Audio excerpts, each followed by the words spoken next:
When two men were shot Sunday morning, it made community organizers come out to reclaim public transportation. Violence interrupters stopped riders exiting the CTA Red Line at 79th Street. They say they'll be riding trains at all hours to be vigilant for the public. That Red Line station is where a double shooting took place early Sunday morning. Police say a group got into an argument that escalated to gun violence. Two men in their 20s were seriously wounded. The CTAs are overall safe to a degree. We would like to let everybody know also if we were present, there's a chance we could have de-escalated that particular situation.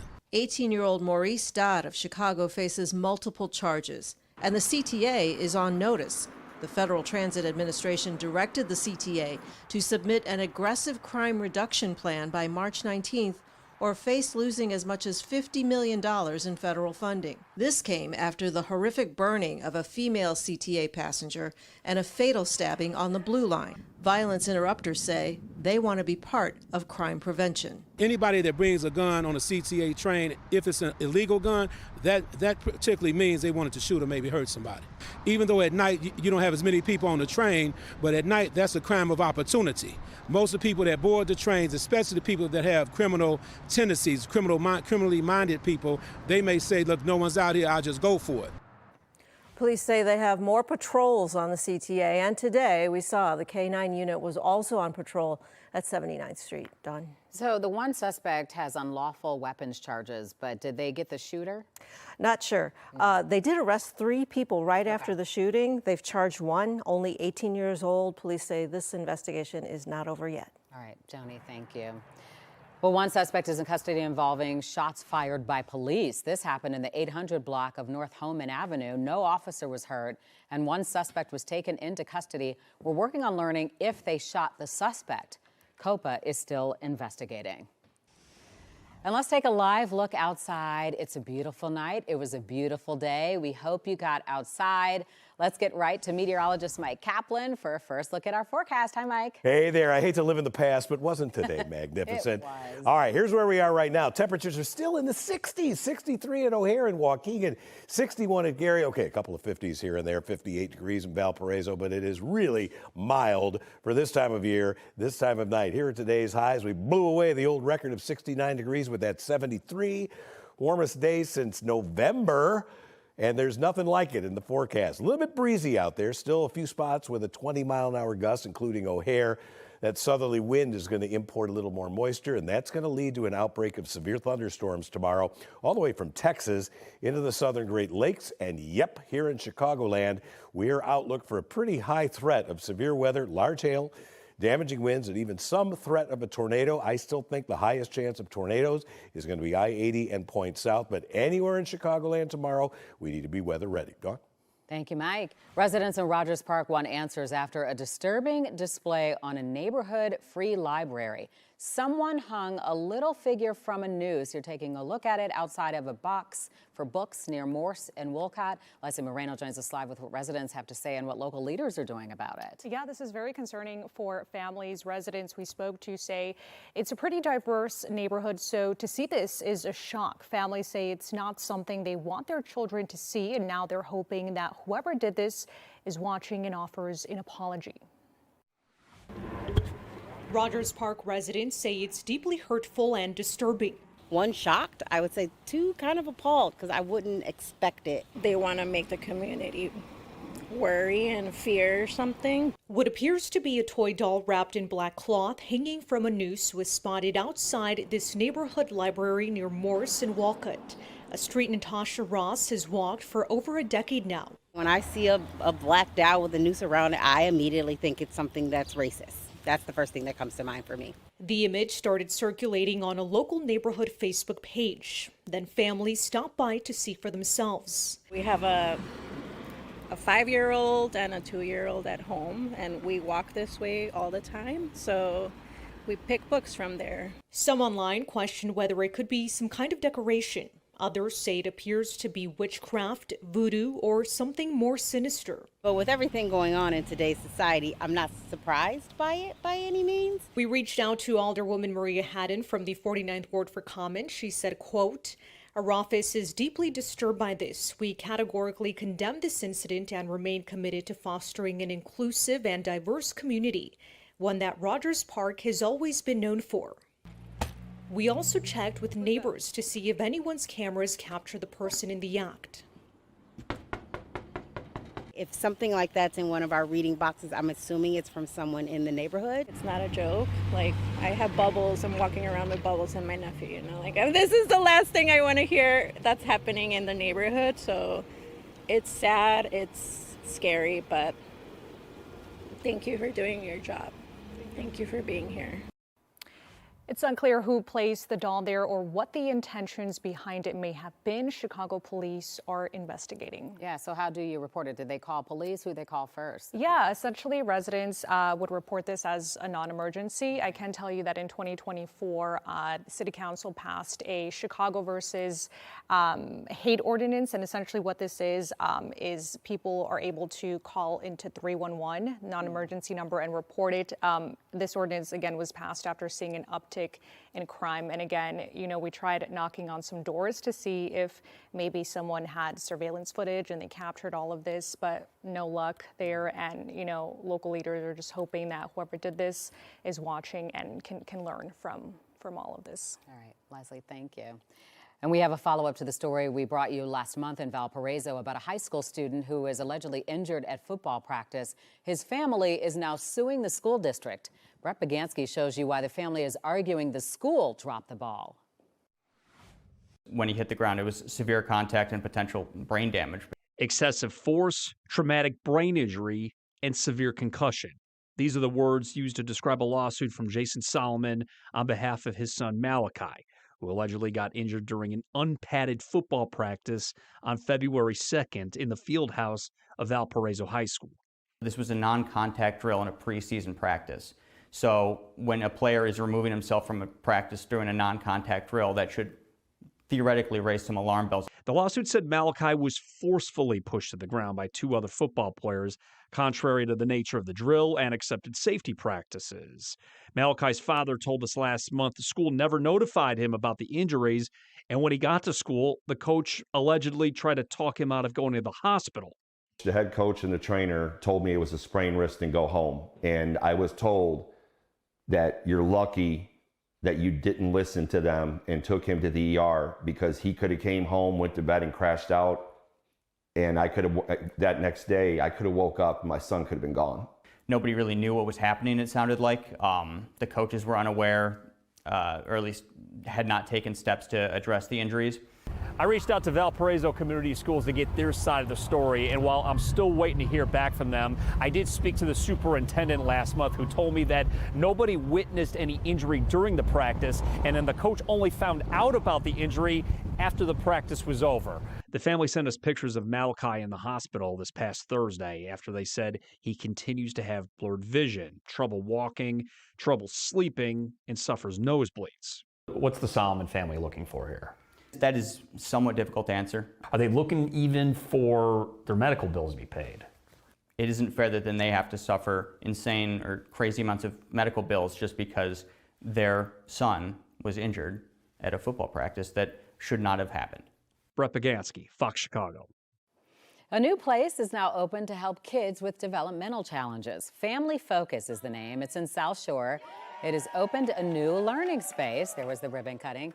Building Blocks is a one-of-a-kind sensory learning environment. It's designed to help kids experiencing emotional and developmental challenges. The sensory spaces are important because children learn differently, and children learn best when they are calm and they are safe and they are supported. So our sensory spaces will allow for children who need to leave the classroom momentarily to self-regulate. The new space is made possible thanks to a generous donation. Keep it right here. More ahead on the News at 9 online. Here in Arlington Heights, Airbnbs are put on pause, but one big move could change that.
To Airbnb or not to be, the village of Arlington Heights unanimously approves a ban on short-term rentals.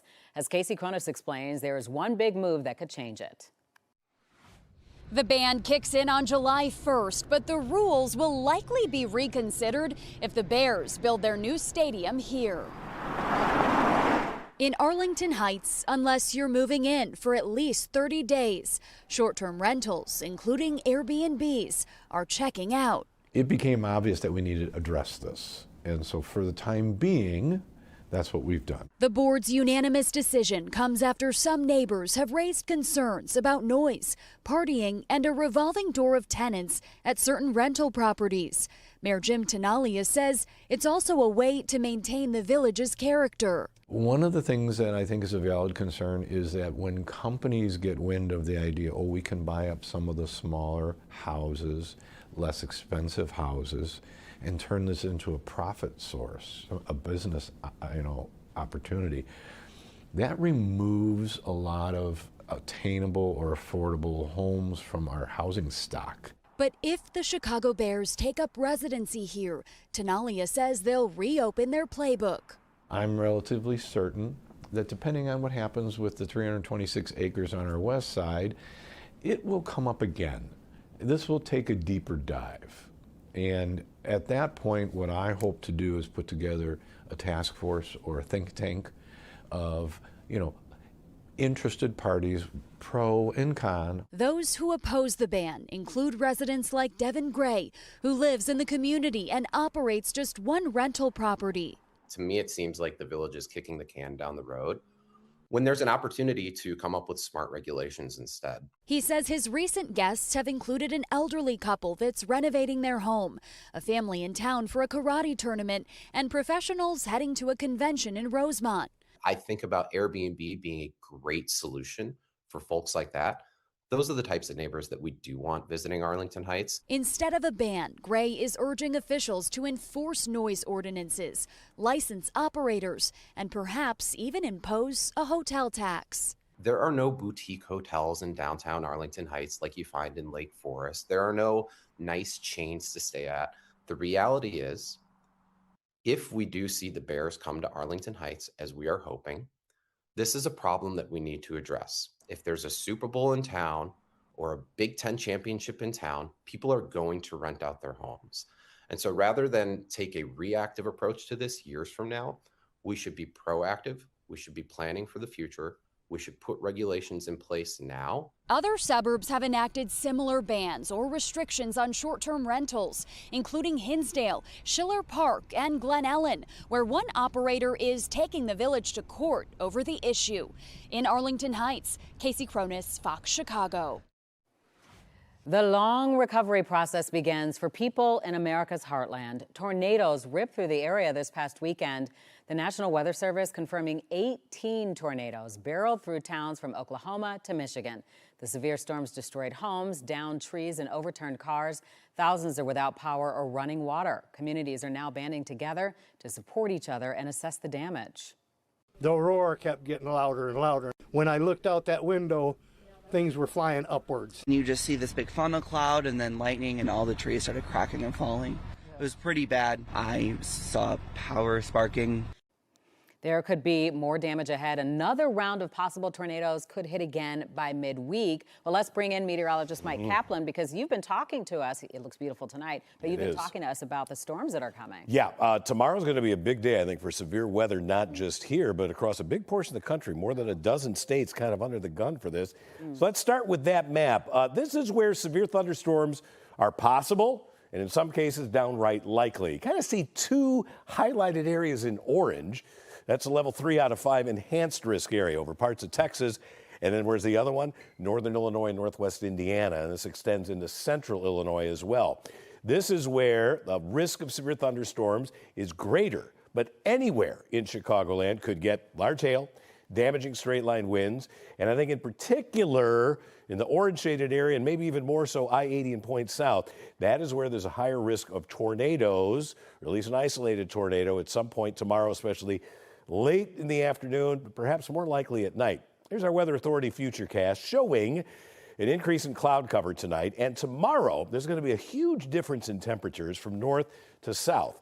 We're going to move one of these back door, or what we like to refer to as a pneumonia cold front through, and aided by the chilly waters of Lake Michigan, that cool air is going to overspread a big portion of Chicagoland. Where the front stalls is going to become a focal point for the stronger thunderstorms. Right now, it looks like that is going to be the case over southern portions of Chicagoland. Here we are at about 8 o'clock, and you can see some big thunderstorms erupting kind of in the Kankakee and Illinois River valleys. But not only there. There will be some scattered thunderstorms almost anywhere in Chicagoland, but that one looks particularly menacing. Maybe a little bit of a lull before the next round of showers and what would likely be non-severe thunderstorms comes through here overnight into early Wednesday morning. So that Wednesday morning commute may be kind of dicey because it'll be raining most of the time, and there could be some locally heavy downpours as well. Once we get to Wednesday night, everything's quieting down, but it's also going to be significantly cooler.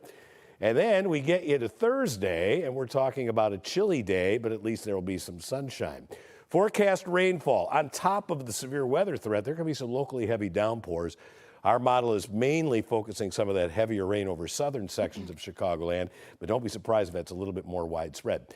Tonight, 52 for the low, southwest winds 5 to 10. Tomorrow, be weather ready. Could be strong to severe thunderstorms late in the day and at night. Thank you, Mike. The war in Iran begins to have Americans feeling sticker shock at the gas pump here at home. Lucas Tomlinson has more on whether the high prices will last. We're ahead of our initial timeline by a lot. President Trump insists Operation Epic Fury is ahead of schedule. With the U.S. and Israeli campaign in Iran now in its second week, one of the most noticeable impacts to Americans has been at the gas pump.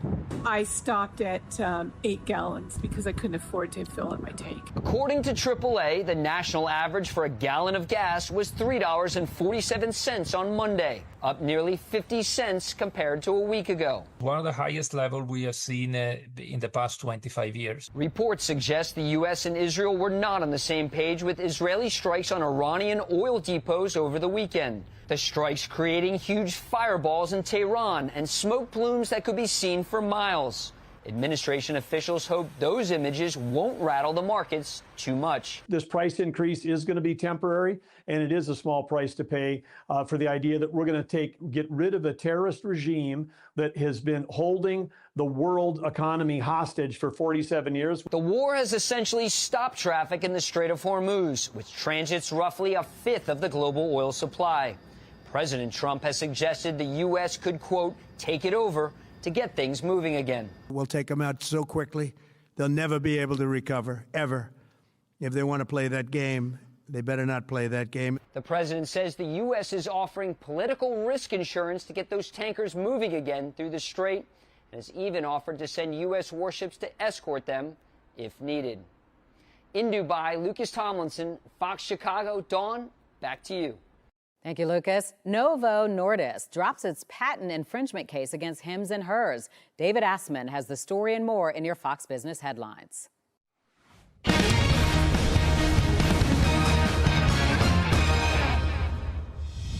Markets finished higher for your Monday.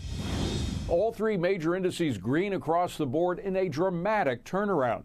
The shift in markets came after President Trump said in an interview, quote, I think the war in Iran is pretty much complete, end quote. Well, Disney and Pixar's newest film, Hoppers, is hopping its way to the top of the box office. The animated feature opened with an estimated $88 million take worldwide this past weekend. This marks the studio's biggest debut for an original animated movie since 2017, when Disney's Coco was released. Novo Nordisk has dropped its legal case against telehealth provider Hims and Hers over patent infringement. The two companies agreed that Hims will offer access to sell weight loss drugs Ozempic and Wegovy at the same price as other telehealth platforms. The company will also no longer advertise compounded GLP-1 drugs on its platform or in its marketing campaigns. Back in February, Novo Nordisk said it would sue Hims after the company announced it would sell a nearly identical version of the Wegovy pill at a discounted price. And ride-sharing platform Uber will now have a feature designed to match female riders and drivers. This feature will be available nationwide, and riders will see a new on-demand booking option called women drivers, alongside the existing offerings like Uber XL and Uber Black. The feature is also offered in cities where teen accounts are available. That's business. I'm David Asman. WLTL's Rockathon is a huge success. The fundraiser for a local high school radio station just came to an end today. It is put on by the student managers of the radio station for Lyons Township out in the western suburbs. They brought in more than $24,000 in donations. The students were on air for 72 hours straight, providing live entertainment, music, and so much more. To learn about the program, you can head to our website, foxchicago.com. And funding for Homeland Security is holding up the process to reopen the government. We'll let you know about the issues at hand.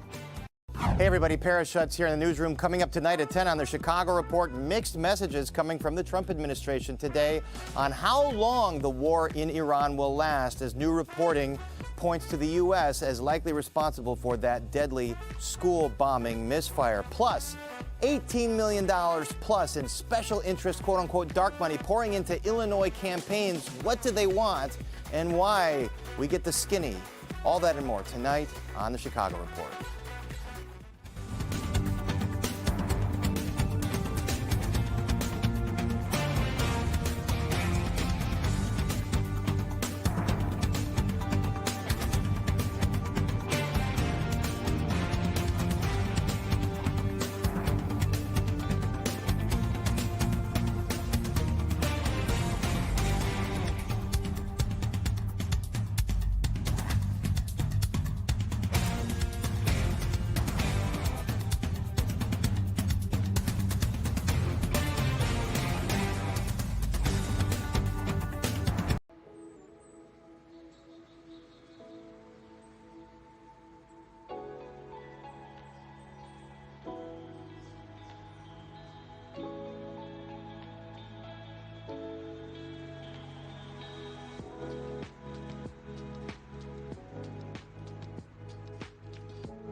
Do the right thing. They know what the right thing is. So we want the money to be paid directly to the people and let the people go out and buy their own health care. And people love it. They love it. We can own the issue. For the first time ever, Republicans can own that issue. I'm also asking you to take swift action to codify my most favored nation policy on drug prices, the biggest. That alone should win the midterms. We have, and I tell this story all the time, my first term, third year, I actually had a slight, it was 1/4% decline in drug price. First time in 28 years. I was so proud. I went home, told our great First Lady, who's now a movie star, I got the biggest, can you believe this? That movie was hot, and it is hot. She became a movie star. It was a good movie. But I went home and I said, you know, it's amazing. We do so well. We work so hard. This issue is the single biggest issue. Okay. I had a news conference, I'm embarrassed to say, a long time ago, my first term, third year, because I went up to a level that I did things that nobody's ever done. 28 years, I brought it down 1/4%. Now I brought it down 80%, 90%, 75%, depending the way on, it's driving the fake news crazy because I say 400%, 500%, 600, depending on the way you want to talk about it, if you want to talk about pricing. But using a conservative number, what we've done is we paid the highest price for drugs anywhere in the world. We'll take a 2-minute break. You won't miss anything. More to come on Live.